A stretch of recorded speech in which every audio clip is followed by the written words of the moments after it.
Ladies and gentlemen, distinguished guests, this House believes that the 21st century is the Asian century.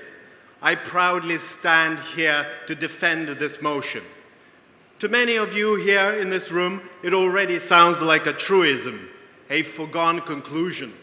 As Julia Gillard just recently realized, the transformation of the Asian region into the economic powerhouse is not only unstoppable, it is gathering pace. I could win a very easy victory in this debate. I could just go with the numbers that we saw, 70% in favor, and define it narrowly. I could say to you that we already are in the Asian century.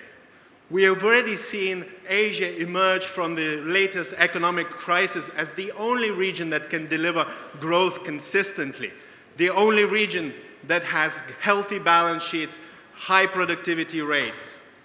I could throw at you the favorite statistic of the Asian Development Bank, that by 2050, more than 50% of the global GDP will come from this area. I could say that more than 70% of additional growth will come from here in Asia. It will be the biggest middle class that the world has ever seen. However, we're not here to win easy victories, right? Centuries are not just defined by material goods and economic performance. The greatness has to exceed such values. It is about big ideas. It is about transforming the rest of the world. The way that Britain changed the world forever in the 19th century through the Industrial Revolution. The way that the United States changed our culture. That is what we are looking from Asia in the 21st century. Our side will argue that the Asian role model will become the prevailing model for the rest of the world. In contrast to previous rise of civilizations, return of Asia will achieve this peacefully, without shedding any blood. Asian values will capture the imagination of the entire world, precisely because they are evolutionary, not revolutionary. We are talking about a synthesis of ideas. We're talking about improving the current economic and social society model that prevailed in Europe and the US. At the heart of this question is debt, or put more bluntly, the question of living within one's means. As Oscar Wilde famously remarked about the United States, never has a country moved so fast from barbarism to decadence, skipping a few stages in development.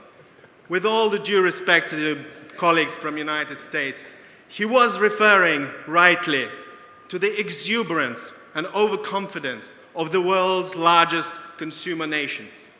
Consumption that has been paid for by debt, through debt and more debt. It has created one of the biggest crises in the peaceful time. Only more easy money and printing has helped the rest of the world to escape a deep recession. And now, as we just heard, we're facing yet another cataclysmic event, the so-called fiscal cliff. How can such nations define a century? Now, the opposition may argue that Asia is no stranger to debt. Indeed, the credit to GDP is rising in China. Debt has been part of Japan's economic developments, and even here in Southeast Asia. The crucial difference is about balance, about the willingness to work to honor your debt commitments. More importantly, it is about not burdening your future generations with your own debt. As my colleague and the next speaker on my side will argue, it all boils down to values.